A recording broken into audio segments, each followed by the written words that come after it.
ఇప్పుడు ఇదే విధుశేఖర భారతి శ్రీశైలం వచ్చి బలవంతంగా భ్రమరాంబిక అమ్మవారి గర్భగృహంలోకి వెళ్ళిపోయారు.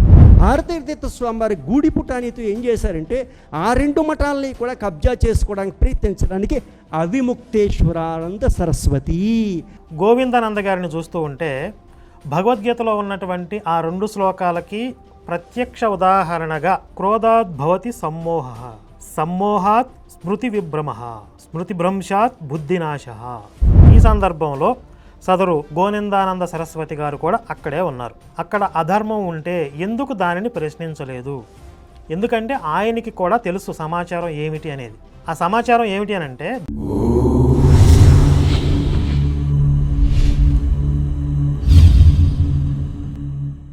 అందరికీ నమస్తే. గోవిందానంద సన్యాసిగా చెప్పబడే ఈయన వ్యవహారం, ఈయన అల్లరి ఈ మధ్య బాగా ఎక్కువైంది. రీసెంట్గా మళ్ళీ ఒక ప్రెస్ మీట్ పెట్టి తిరుపతిలో పిచ్చి ప్రలాపనలు మాట్లాడడం జరిగింది. ఆయన ముందుగా ఆయన మాట్లాడిన మాటలు ఏంటో చూద్దాం. విధుశేఖర భారతి అనే ఒక ఆయన తిరుపతికి వచ్చారు, శ్రీశైలానికి వచ్చారు, కాళహస్తికి వచ్చారు. ఆయన ఏమంటారంటే, నేను శృంగేరి శంకరాచార్య పీఠాధీశ్వరుడిని అంటారు. శృంగేరి జగద్గురువులు శ్రీ శ్రీ శ్రీ విధుశేఖర భారతీ స్వామివారు తమని తాము శృంగేరి పీఠాధీశ్వరులు అని చెప్పుకుంటున్నారట. ఇది ఎక్కడ చెప్పారు? తమని తాము పీఠాధీశ్వరులుగా చెప్పుకున్నట్లుగా ఎక్కడుంది? గోవిందానంద తమరు దయచేసి ఆధారాలు చూపించాల్సిందిగా నేను అడుగుతూ ఉన్నాను. మిగిలిన విషయాలకు వెళ్దాం. ఇప్పుడు ఇదే విధుశేఖర భారతి శ్రీశైలం వచ్చి అధికారులు చెప్తూ ఉన్నా వినకుండగా, పూజారులు చెప్తూ ఉన్నా వినకుండగా బలవంతంగా భ్రమరాంబిక అమ్మవారి గర్భగృహంలోకి వెళ్ళిపోయారు. ఎంత తప్పది, ఎంత అధర్మము, ఎంత పాపము! దీనికి కూడా ఆధారాలు చూపించాలి గోవిందానంద గారు. నిజమైనటువంటి పీఠాధీశ్వరులు భారతీయ తీర్థస్వామి వారు శృంగేరిలోనే ఉన్నారు. ఆయన శంకరాచార్యులు అక్కడ. విధుశేఖరులు ఉత్తరాధికారి మాత్రమే. ఉత్తరాధికారి అంటే ఏమిటి? ఆ తర్వాత ఇప్పుడు కాదు కదా. ఇది మేము అడిగితే మేము అడగకూడదట. ఎందుకు అడగకూడదు? ఆదిశంకర భగవత్పాదుల వారు స్థాపన చేసినటువంటి 4 ఆమనాయ పీఠాలలో 2 ఆమనాయ పీఠాలకి మేము అధీకృతమైనటువంటి శిష్యులం. మేము ఆంధ్రదేశానికి మా గురువు గారిని కూడా దిగ్విజయాత్రగా తీసుకొచ్చాము. ఇప్పుడు ఇవన్నీ ఈ విధుశేఖర భారతి చేస్తున్నటువంటి మోసాలన్నీ ఎక్కడ తేలియి? మన వెంకటేశ్వర స్వామి వారి సన్నిధిలో తేలిపోయి. ఇప్పుడు ఇక్కడికి వస్తే ఏమవుతుంది? పీఠాధీశ్వరులకు మాత్రమే పూర్ణకుంభ స్వాగతాలు, పీఠాధీశ్వరులకు మాత్రమే వెల్కమలు చేయడాలు ఉంటాయి. ఇప్పుడు ఇక్కడ మొత్తం రికార్డులని తీసిన తర్వాత స్పష్టంగా టీటీడీ అధికారులు చెప్పేశారు, విధుశేఖర భారతి పీఠాధీశుడు కాదు, ఉత్తరాధికారి మాత్రమే. అలాంటప్పుడు శ్రీశైలం గర్భగుడిలో బలవంతంగా వద్దన్నా సరే ప్రవేశించడానికి ఏమిటి అధికారము? భారతీయ తీర్థస్వామి వారు దేశంలో అపర విద్వాంసులు. న్యాయము, వేదము, వేదాంతము, వ్యాకరణము అన్నీ చదువుకున్నారు. భారతీయ తీర్థస్వామి వారు మఠామనాయ మహానుశాసనం చదవలేదా? మఠామనాయ మహానుశాసనంలో ఉన్న శ్లోకాలు చదవలేదా? దానికి అర్థాలు తెలియదా? తెలియకపోతే ఇప్పుడు మేము చెప్తున్నాం నేర్చుకోండి. మా గురువులకి మేము చెప్తున్నాం నేర్చుకోండి అంటే, ఎందుకంటే అధర్మంగా ప్రవర్తిస్తున్నారు కాబట్టి చెప్పాల్సి వస్తుంది. చాలా ముందర తెలియచేసాము ఇటువంటి అధర్మ కార్యాలు చేయొద్దు అని, కానీ వినటలేదు.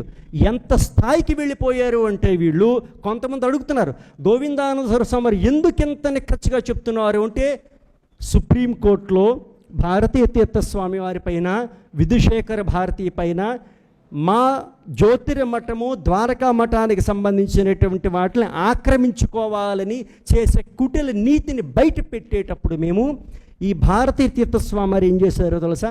విధుశేఖర భారతి ఏం చేశారో తెలుసా? అడ్మినిస్ట్రేటర్ గౌరీశంకర్తో పాటుగా ఉత్తర భారతదేశంలో మా గురువు గారికి మేము 6 శిష్యులు, సదానంద సరస్వతి, అవిముక్తేశ్వరానంద సరస్వతి, రామకృష్ణానంద ఆయన లేరు, అమృతానందులు, గోవిందానందులు, ప్రజ్ఞానందులు. సుప్రీంకోర్టులో కేసు వేసి జ్యోతిర్మఠానికి సంబంధించిన విషయం సుప్రీంకోర్టులో నడుస్తోంది. అక్కడ ఎవరు అధికృతంగా శంకరాచార్యులు లేరు. భారతీయ తీర్థ స్వామి వారి గూడిపుటానితో ఏం చేశారంటే ఆ రెండు మఠాలని కూడా కబ్జా చేసుకోవడానికి ప్రయత్నించడానికి అవిముక్తేశ్వరానంద సరస్వతి అనే ఒక అతన్ని శృంగేరిలో నేను నిన్ను జ్యోతిష్ పీఠాధీశుడిగా అభిషేకం చేస్తున్నావు అని చెప్పారు. ఇది ఎంత ధర్మము! సుప్రీంకోర్టు స్టే ఉంది, మా గురువు గారు ఎవరిని ఉత్తరాధికారిగా డిక్లేర్ చేయలేదు, ఒక పీఠానికి శృంగేరి వారు ఉన్నారు, ఇంకొక పీఠాన్ని కబ్జా చేసుకోవడనే ఆశ భారతీయ తీర్థస్వామి వారిలో రావడం కారణంగా మేమని ఖండనం చేస్తున్నాం. భగవద్గీతలో శ్రీకృష్ణ పరమాత్మ మనిషి ఏ విధంగా పతనమవుతాడు అని ఒక చైన్ లింక్ చెప్పారు. 2 శ్లోకాల్లో ఆ విషయం ఉంటుంది. ఒకసారి ఆ 2 శ్లోకాలను చెప్తాను. ధ్యాయతో విషయాన్ పుంసః సంగస్తే శూపజాయతే సంగాత్ సంజాయతే కామః కామాత్ క్రోధో అభిజాయతే. ఒక మనిషి పదే పదే ఇంద్రియ విషయాల గురించి ఆలోచిస్తుంటే దాని పట్ల ఆసక్తి కలుగుతుంది. ఆ ఆసక్తి వల్ల కోరిక, కామం అనేది ఏర్పడుతుంది. ఆ కోరిక నెరవేరకపోతే కోపం వస్తుంది. క్రోధాత్ భవతి సమ్మోహః సమ్మోహాత్ స్మృతి విభ్రమః స్మృతిభ్రంశాత్ బుద్ధినాశః బుద్ధినాశాత్ ప్రణశ్యతి. కోపం వల్ల మోహం వస్తుంది, మోహం వల్ల స్మృతి జ్ఞానం పోగొట్టుకోవటం, ఆ స్మృతి భ్రంశం వల్ల బుద్ధినాశనం, బుద్ధినాశనం అయిన తర్వాత మనిషే పూర్తిగా పతనమవుతాడు. గోవిందానంద గారిని చూస్తూ ఉంటే భగవద్గీతలో ఉన్నటువంటి ఆ 2 శ్లోకాలకి ప్రత్యక్ష ఉదాహరణగా ఆయన కనపడుతూ ఉన్నారు. అయితే ఇక్కడ గోవిందానంద గారికి కలిగినటువంటి ఇంద్రియ లౌల్యం ఏమిటి అని అంటే, ఈయన చెప్పారు కదా, మా గురువు గారు అయినటువంటి స్వరూపానంద సరస్వతి వారికి మేము 6 శిష్యులము. అయితే ఈయన వారికి శిష్యులుగా ఉన్న సమయంలో పూజ్యశ్రీ స్వరూపానంద సరస్వతి స్వామి వారి తదనంతరము జ్యోతిర్మఠానికి మేమే పీఠాధిపతులం అవుతాము అని ఈయన పదే పదే దాని గురించి ఆలోచించడం జరిగింది. అది క్రమంగా కోరికగా, బలమైన కోరికగా మారింది. ఆ కోరిక తీరకపోయేటప్పటికి ఈయనకి కోపం కలిగింది. ఆ కోపంలో మతిభ్రంశం కలిగింది. మతిభ్రంశంలో ఈ విధంగా పిచ్చి పిచ్చిగా మాట్లాడుతూ పూర్తిగా పతనమయ్యే స్థితిలో ఉన్నాడు ఆయన. శృంగేరి పీఠాధీశ్వరులు భారతీ తీర్థ మహాస్వామి వారికట ఒక ఆశ కలిగిందంట, ద్వారకా బదరీ పీఠాలని ఆక్రమించుకోవాలి అని. ప్రస్తుతం వారు పీఠాధిపత్యం వహిస్తున్నటువంటి శృంగేరి వ్యవహారాలనే వారు పట్టించుకోకుండా అంటే ఆ వ్యవహార కార్యనిర్వహణ బాధ్యతలన్నీ కూడా ఉత్తరాధిపతి శ్రీ విధుశేఖర భారతీ స్వామి వారికి అప్పగించి భారతీ తీర్థ మహాస్వామి వారు మౌనంలోకి, తపస్సులోకి వెళ్ళారు. ఎక్కువగా బాహ్య కార్యక్రమాల్లో ఆయన ఎక్కడ పాల్గొనట్లేదు, యాత్రలు చేయట్లేదు. అది భారతీ తీర్థ మహాస్వామి వారికి ఉన్నటువంటి వైరాగ్యం. మహాత్ములకు ఉండేటటువంటి షడైశ్వర్యాల్లో వైరాగ్యం కూడా ఒకటి. 6 రకాల ఐశ్వర్యాలు ఉంటే వారిని భగవాన్ అనే శబ్దంతో పిలుస్తారు. శృంగేరి మహాసంస్థానం యొక్క కార్యనిర్వహణ బాధ్యతలను, వ్యవహారాలను విధుశేఖర భారతీ స్వామి వారికి అప్పగించి తపస్సులోకి వెళ్ళినటువంటి భారతీ తీర్థ మహాస్వామి వారికి ద్వారకా బదరీ పీఠాలని ఆక్రమించుకోవాలని కోరిక కలిగిందట. ఈ గోనిందానంద సరస్వతి వారు వ్యాఖ్యానిస్తున్నారు. ఇంతకు మించిన మహాపాతకం ఉంటుందా? మీకు ఒక వీడియో చూపిస్తాను, చూడండి. స్వామినః ద్వారకాపీఠే పట్టాభిషిక్తాన్ కుర్మః మంత్రాన్ పఠन्तు. ఓం సురాస్వామభిషించन्तు ఏ చ సిద్ధాః పురాతనాః బ్రహ్మా విష్ణుశ్చ రుద్రశ్చ సాధ్యాశ్చ సమరుద్గణాః ఆదిత్యావసవో రుద్రా అశ్వినౌ చ భిషగ్వరౌ అదితిర్దేవ మాతా చ స్వాహా సిద్ధిః సరస్వతి కీర్తిర్లక్ష్మీర్ధృతిశ్ఛాయాసినీ వాలి కుహోస్తతా ధనుశ్చ సురసా చైవ వినతా భద్రురేవ చ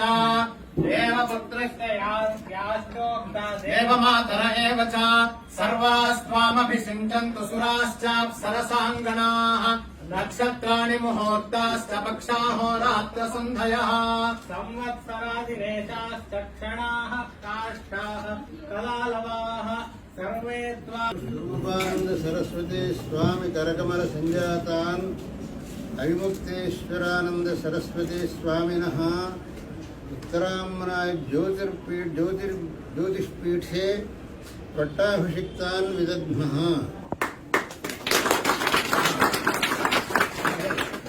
स्वामभिषिञ्चन्तु ये च सिद्धाः पुरातनाः ब्रह्मा विष्णुश्च रुद्रश्च साध्याश्च समरुद्गणाः आदित्या वसवो रुद्रा अश्विनौ च भिषग्वरौ अदितिर्देव माता च स्वाहा सिद्धिः सरस्वती कीर्तिर्लक्ष्मीर्धृतिश्चायासिने वाले कुहोस्तथा धनुश्च सुरसा चैव विनता कद्रुरेव च देवपत्न्यश्च याश्चोक्ता देवमातर एव च सर्वास्त्वामभिषिञ्चन्तु सुराश्चाप्सरसाङ्गणाः नक्षत्राणि मुहूर्ताश्च पक्षाहोरात्रसन्धयः संवत्सरादिनेशाश्च क्षणाः काष्ठाः।